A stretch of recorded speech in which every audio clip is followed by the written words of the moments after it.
Hello ਦੋਸਤੋ, ਸਵਾਗਤ ਹੈ ਤੁਹਾਡਾ। ਪਿਛਲੀ ਵੀਡੀਓ ਦੇ ਵਿੱਚ ਆਪਾਂ ਅਰਥ ਵਿਵਸਥਾ ਦੀਆਂ ਕੇਂਦਰੀ ਸਮੱਸਿਆਵਾਂ ਵਾਲਾ ਚੈਪਟਰ ਕੰਪਲੀਟ ਕੀਤਾ ਸੀ ਤੇ ਮੈਂ ਦੱਸਿਆ ਸੀ ਵੀ ਜੋ ਅਗਲੀ ਵੀਡੀਓ ਦੇ ਵਿੱਚ ਆਪਾਂ ਲੈਸਨ ਪੜਾਂਗੇ ਉਹ ਹੈਗਾ ਆਪਣਾ ਯੂਟਿਲਿਟੀ ਐਨਾਲਿਸਿਸ ਯਾਨੀ ਤੁਸ਼ਟੀ ਗੁਣ ਵਿਸ਼ਲੇਸ਼ਣ। ज़्यादा ਸਮਾਂ ਨਾ ਲੈਂਦੇ ਹੋਏ ਆਪਾਂ ਆਪਣਾ ਅੱਜ ਦਾ ਟੌਪਿਕ ਸ਼ੁਰੂ ਕਰਦੇ ਹਾਂ, ਤੁਸ਼ਟੀ ਗੁਣ ਵਿਸ਼ਲੇਸ਼ਣ। ਤਾਂ ਤੁਸ਼ਟੀ ਗੁਣ ਵਿਸ਼ਲੇਸ਼ਣ ਜੋ ਪਾਠ ਹੈ ਆਪਣਾ, ਉਹਦੇ ਵਿੱਚ ਆਪਾਂ ਸਭ ਤੋਂ ਪਹਿਲਾਂ ਪੜ੍ਹਦੇ ਹਾਂ ਤੁਸ਼ਟੀ ਗੁਣ ਬਾਰੇ। ਤਾਂ ਜੋ ਇਹ ਤੁਸ਼ਟੀ ਗੁਣ ਦੀ ਧਾਰਨਾ ਹੈ, ਇਹ ਅਰਥ ਸ਼ਾਸਤਰ ਦੀ ਇੱਕ ਬਹੁਤ ਹੀ ਮਹੱਤਵਪੂਰਨ ਧਾਰਨਾ ਹੈ। ਇਸ ਧਾਰਨਾ ਦੇ ਨਾਲ ਅਸੀਂ ਉਪਭੋਗਤਾ ਦੇ ਸੰਤੁਲਨ ਬਾਰੇ ਪਤਾ ਕਰ ਸਕਦੇ ਹਾਂ। ਤਾਂ ਉਪਭੋਗਤਾ ਦਾ ਸੰਤੁਲਨ ਆਪਾਂ ਅੱਗੇ ਪੜਾਂਗੇ। ਸਭ ਤੋਂ ਪਹਿਲਾਂ ਆਪਾਂ ਸਮਝਦੇ ਹਾਂ ਵੀ ਤੁਸ਼ਟੀ ਗੁਣ ਹੁੰਦਾ ਕੀ ਹੈ। ਤਾਂ ਤੁਸ਼ਟੀ ਗੁਣ ਕੀ ਚੀਜ਼ ਹੈ? ਕਿਸੇ ਵੀ ਵਸਤੂ ਦਾ ਉਹ ਨਾ ਦਿਸਣ ਵਾਲਾ ਗੁਣ ਹੈ ਜਿਸ ਦੇ ਦੁਆਰਾ ਕੀ ਹੈ, ਸਾਡੀ ਜੋ ਜ਼ਰੂਰਤ ਹੈ ਉਹ ਸੰਤੁਸ਼ਟ ਹੋ ਜਾਂਦੀ ਹੈ। ਜਿਵੇਂ ਆਪਾਂ ਇੱਕ ਐਗਜ਼ਾਮਪਲ ਲੈਂਦੇ ਹਾਂ, ਮੰਨ ਲਓ ਆਪਾਂ ਨੂੰ ਪਿਆਸ ਲੱਗੀ ਹੈ ਤਾਂ ਅਸੀਂ ਪਾਣੀ ਪੀਂਦੇ ਹਾਂ। ਤਾਂ ਪਾਣੀ ਪੀਣ ਨਾਲ ਕੀ ਹੈ, ਸਾਡੀ ਜੋ ਪਿਆਸ ਹੈ ਉਹ ਸੰਤੁਸ਼ਟ ਹੋ ਜਾਂਦੀ ਹੈ। ਪਰ ਪਾਣੀ ਦੇ ਵਿੱਚ ਕੀ ਸਾਨੂੰ ਕੋਈ ਐਦਾਂ ਦੀ ਚੀਜ਼ ਨਜ਼ਰ ਆਉਂਦੀ ਹੈ ਜਿਸ ਨੇ ਸਾਡੀ ਕੀ ਹੈ ਪਿਆਸ ਹੈ ਜੋ ਬੁਝਾ ਦਿੱਤੀ? ਤਾਂ ਕਰਕੇ ਅਸੀਂ ਕਹਿੰਦੇ ਹਾਂ ਵੀ ਤੁਸ਼ਟੀ ਗੁਣ ਕੀ ਚੀਜ਼ ਹੈ? ਕਿਸੇ ਵੀ ਵਸਤੂ ਦਾ ਨਾ ਦਿਸਣ ਵਾਲਾ ਗੁਣ ਹੈ ਜਿਸ ਦੇ ਦੁਆਰਾ ਕੀ ਹੈ, ਸਾਡੀ ਜੋ ਜ਼ਰੂਰਤ ਹੈ ਉਹ ਸੰਤੁਸ਼ਟ ਹੁੰਦੀ ਹੈ। ਐਸੇ ਤਰ੍ਹਾਂ ਮੰਨ ਲਓ ਜੇ ਸਾਨੂੰ ਭੁੱਖ ਲੱਗੀ ਹੈ ਤਾਂ ਭੁੱਖ ਲੱਗਣ 'ਤੇ ਅਸੀਂ ਕੀ ਕਰਦੇ ਹਾਂ, ਰੋਟੀ ਖਾਂਦੇ ਹਾਂ। ਪਰ ਕੀ ਸਾਨੂੰ ਰੋਟੀ ਦੇ ਵਿੱਚ ਐਦਾਂ ਦੀ ਕੋਈ ਚੀਜ਼ ਨਜ਼ਰ ਆਉਂਦੀ ਹੈ ਜਿਸ ਦੇ ਦੁਆਰਾ ਸਾਡੀ ਭੁੱਖ ਆ ਜੋ ਸ਼ਾਂਤ ਹੋ ਜੇ? ਉਹ ਸਾਨੂੰ ਨਜ਼ਰ ਨਹੀਂ ਆਉਂਦੀ। ਤਾਂ ਆਪਾਂ ਯਾਦ ਰੱਖਣਾ ਹੈ, ਤੁਸ਼ਟੀ ਗੁਣ ਕੀ ਹੈ? ਕਿਸੇ ਵੀ ਵਸਤੂ ਦਾ ਉਹ ਨਾ ਦਿਸਣ ਵਾਲਾ ਗੁਣ ਹੈ ਜਿਸ ਦੇ ਦੁਆਰਾ ਸਾਡੀ ਜ਼ਰੂਰਤ ਪੂਰੀ ਹੁੰਦੀ ਹੈ। ਤਾਂ ਸਾਡੇ ਕੋਲੇ ਪ੍ਰੋਫੈਸਰ ਹਿਬਡਨ ਦੁਆਰਾ ਦਿੱਤੀ ਹੋਈ ਪਰਿਭਾਸ਼ਾ ਹੈ ਤੁਸ਼ਟੀ ਗੁਣ ਦੀ। ਤਾਂ ਪ੍ਰੋਫੈਸਰ ਹਿਬਡਨ ਕੀ ਕਹਿੰਦੇ ਆ? ਤੁਸ਼ਟੀ ਗੁਣ ਕਿਸੇ ਵਸਤੂ ਦੀ ਉਹ ਸ਼ਕਤੀ ਹੈ ਜੋ ਲੋੜਾਂ ਨੂੰ ਸੰਤੁਸ਼ਟ ਕਰਦੀ ਹੈ। ਮਤਲਬ ਕੀ ਹੈ, ਕਿਸੇ ਵਸਤੂ ਦੀ ਉਹ ਸਮਰੱਥਾ ਜਾਂ ਸ਼ਕਤੀ ਜਿਸ ਦੇ ਦੁਆਰਾ ਸਾਡੀ ਜ਼ਰੂਰਤ ਪੂਰੀ ਹੋ ਜਾਂਦੀ ਹੈ, ਉਸ ਨੂੰ ਪ੍ਰੋਫੈਸਰ ਹਿਬਡਨ ਨੇ ਕੀ ਆਖਿਆ? ਤੁਸ਼ਟੀ ਗੁਣ ਆਖਿਆ। ਤੁਸ਼ਟੀ ਗੁਣ ਦਾ ਮਾਪ ਹੈ ਜਿਹੜਾ ਅਸੀਂ ਸੰਖਿਆਵਾਚਕ ਇਕਾਈਆਂ ਦੇ ਵਿੱਚ ਮਾਪ ਸਕਦੇ ਹਾਂ। ਤੇ ਪ੍ਰੋਫੈਸਰ ਫਿਸ਼ਰ ਨੇ ਤੁਸ਼ਟੀ ਗੁਣ ਦੇ ਮਾਪ ਦੇ ਲਈ ਯੂਟਿਲ ਸ਼ਬਦ ਦਾ ਪ੍ਰਯੋਗ ਕੀਤਾ। ਤੇ ਆਪਾਂ ਹੁਣ ਜਿੰਨੇ ਵਾਰ ਤੁਸ਼ਟੀ ਗੁਣ ਨੂੰ ਲਿਖਾਂਗੇ ਤਾਂ ਉਹਨੂੰ ਆਪਾਂ ਗਿਣਤੀ ਦੇ ਵਿੱਚ ਲਿਖਾਂਗੇ। ਤਾਂ ਹੁਣ ਆਪਾਂ ਅੱਗੇ ਵਧਦੇ ਹਾਂ ਤੁਸ਼ਟੀ ਗੁਣ ਦੀਆਂ ਧਾਰਨਾਵਾਂ। ਤੁਸ਼ਟੀ ਗੁਣ ਦੀਆਂ ਸਾਡੇ ਕੋਲੇ 3 ਧਾਰਨਾਵਾਂ। ਪਹਿਲਾ ਹੈ ਸਾਡੇ ਕੋਲੇ ਆਰੰਭਕ ਤੁਸ਼ਟੀ ਗੁਣ, ਦੂਸਰਾ ਹੈ ਕੁੱਲ ਤੁਸ਼ਟੀ ਗੁਣ, ਤੀਸਰਾ ਹੈ ਸੀਮਾਂਤ ਤੁਸ਼ਟੀ ਗੁਣ। ਤਾਂ ਆਰੰਭਕ ਤੁਸ਼ਟੀ ਗੁਣ ਕਿਹੜਾ ਤੁਸ਼ਟੀ ਗੁਣ ਹੈ? ਉਹ ਵਾਲਾ ਤੁਸ਼ਟੀ ਗੁਣ ਜਦੋਂ ਅਸੀਂ ਕਿਸੇ ਵਸਤੂ ਦਾ ਉਪਭੋਗ ਕਰਨਾ ਸ਼ੁਰੂ ਕਰਦੇ ਹਾਂ, ਉਸ ਦੀ ਪਹਿਲੀ ਇਕਾਈ ਤੋਂ ਜੋ ਸਾਨੂੰ ਸੰਤੁਸ਼ਟੀ ਪ੍ਰਾਪਤ ਹੁੰਦੀ ਹੈ ਉਸ ਨੂੰ ਅਸੀਂ ਕਹਿੰਦੇ ਹਾਂ ਆਰੰਭਿਕ ਤੁਸ਼ਟੀ ਗੁਣ। ਮੰਨ ਲਓ ਆਪਾਂ ਇੱਕ ਰੋਟੀ ਖਾਧੀ ਔਰ ਇਸ ਰੋਟੀ ਤੋਂ ਅਸੀਂ ਮੰਨ ਲੈਂਦੇ ਹਾਂ ਵੀ ਸਾਨੂੰ ਜੋ 10 ਇਕਾਈਆਂ ਸੰਤੁਸ਼ਟੀ ਪ੍ਰਾਪਤ ਹੋਈ ਹੈ। ਤਾਂ ਇਹ ਜੋ 10 ਇਕਾਈਆਂ ਹੈ ਇਹਨਾਂ ਨੂੰ ਅਸੀਂ ਕੀ ਆਖਾਂਗੇ? ਆਰੰਭਿਕ ਤੁਸ਼ਟੀ ਗੁਣ, ਜਾਂ ਇਹਨੂੰ ਅਸੀਂ ਮੁੱਢਲਾ ਤੁਸ਼ਟੀ ਗੁਣ ਵੀ ਕਹਿ ਦਿੰਦੇ ਹਾਂ।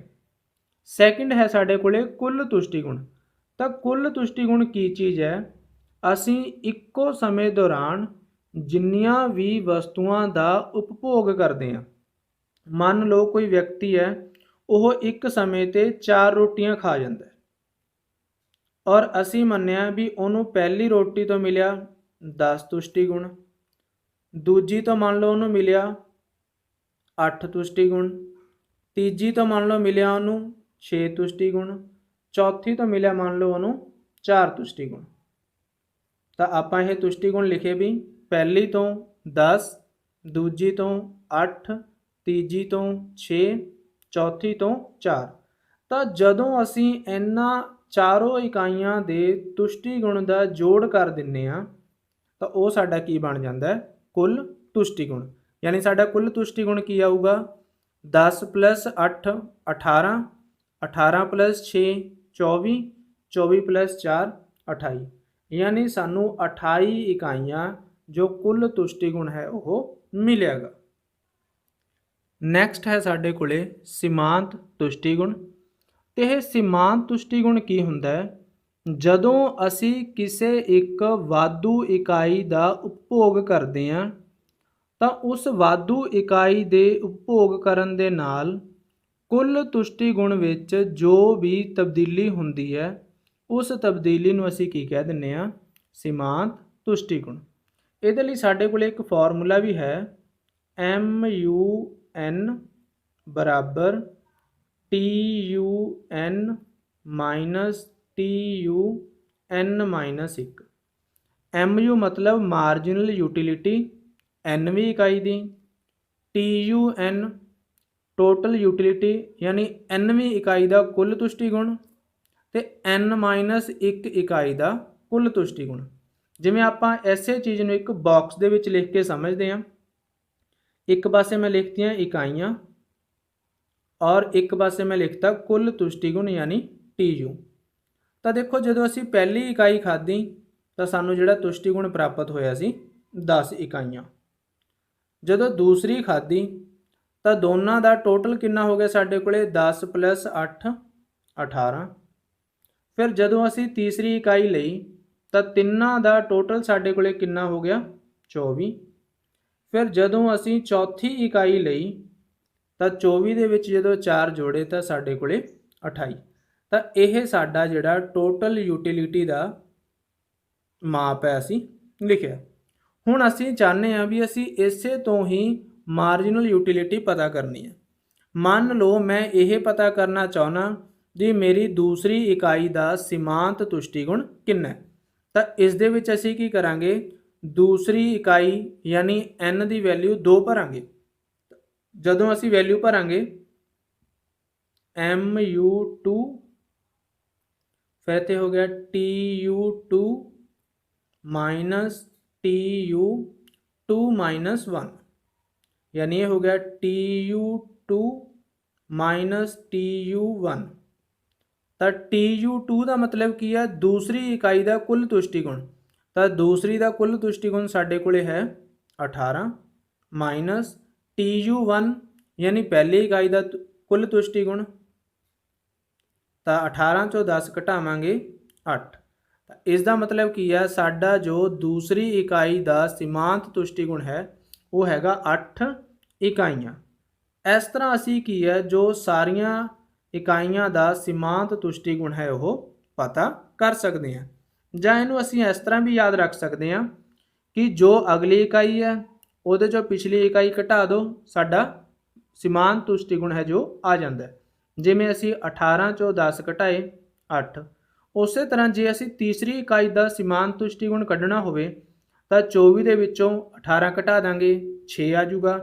जे चौथी इकाई का सीमांत तुष्टि गुण कढ़ना है तो 28 दे विचों 24 घटा देंगे तो वह साडा जिहड़ा आंसर आऊगा 4, वह चौथी इकाई का सीमांत तुष्टि गुण होगा। यह जो सीमांत तुष्टि गुण है यह 3 प्रकार का अगे है। एक है धनात्मक सीमांत तुष्टि गुण, एक है सिफर सीमांत तुष्टि गुण, एक है ऋणात्मक सीमांत तुष्टि गुण। तो साडा यह धनात्मक सीमांत तुष्टि गुण की हुंदा है? जदों असी किसी एक वाधू इकाई का उपभोग करते हैं, जेकर उस उपभोग दे नाल साडे कुल तुष्टि गुण विच वाधा हुंदा जावे तां जिन्नियां इकाइयां तक वाधा हुंदा जाऊगा उन्नियां इकाइयां तो मिलन वाला जो साडा सीमांत तुष्टि गुण है वह धनात्मक यानी पॉजिटिव होगा। जिवें आप इत्थे देख सकते हैं, देखो पहला सानू 8 मिलिया, फिर 6 मिलिया, फिर 4 मिलिया, अगे 2, फिर 0, फिर -2। तो इस तरह की है जिमें जिमें असी वाधू इकाइयां का उपभोग करांगे तो जेकर साडा कुल तुष्टि गुण वधदा जाऊगा तो उन्हां इकाइयां तो मिलने वाला सानू जो सीमांत तुष्टि गुण है वो की होगा? धनात्मक होगा। ਅੱਗੇ ਹੈ ਸਾਡੇ ਕੋਲੇ ਸਿਫਰ ਸੀਮਾਂਤ ਤੁਸ਼ਟੀ ਗੁਣ। ਤਾਂ ਸਿਫਰ ਸੀਮਾਂਤ ਤੁਸ਼ਟੀ ਗੁਣ ਕਦੋਂ ਹੁੰਦਾ ਹੈ? ਜਦੋਂ ਅਸੀਂ ਇੱਕ ਵਾਧੂ ਇਕਾਈ ਦਾ ਉਪਭੋਗ ਕਰੀਏ, ਉਸ ਉਪਭੋਗ ਦੇ ਨਾਲ ਸਾਡੀ ਅਗਲੀ ਇਕਾਈ ਤੋਂ ਮਿਲਣ ਵਾਲਾ ਜਿਹੜਾ ਕੁੱਲ ਤੁਸ਼ਟੀ ਗੁਣ ਆ ਉਹ ਸੇਮ ਰਹਿ ਜੇ। ਜਿਵੇਂ ਆਪਾਂ ਇੱਕ ਐਗਜ਼ਾਮਪਲ ਸਮਝਦੇ ਹਾਂ।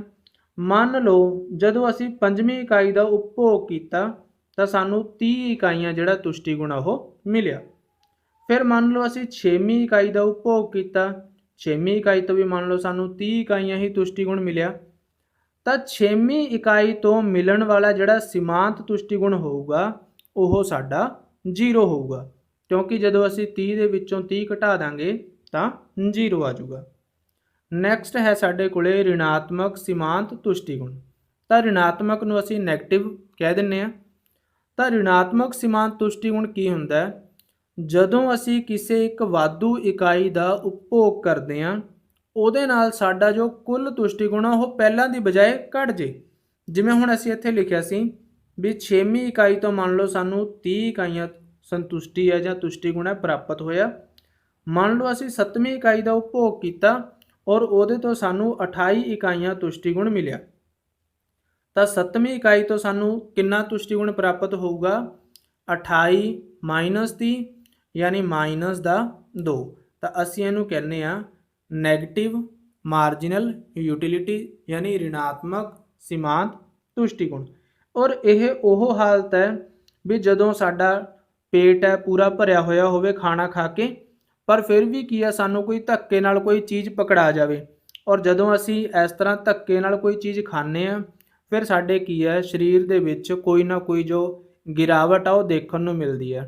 ਅਸੀਂ ਬਿਮਾਰ ਪੈ ਸਕਦੇ ਹਾਂ, ਸਾਨੂੰ ਉਲਟੀ ਵਗੈਰਾ ਹੋ ਸਕਦੀ ਹੈ। ਤਾਂ ਉਹ ਸਥਿਤੀ ਸਾਡੀ ਹੈਗੀ ਹੈ ਰਿਣਾਤਮਕ ਸੀਮਾਂਤ ਤੁਸ਼ਟੀ ਗੁਣ ਦੀ। ਆਈ ਹੋਪ ਇਹ ਤੁਹਾਨੂੰ ਚੰਗੀ ਤਰ੍ਹਾਂ ਸਮਝ ਆਇਆ ਹੋਊਗਾ।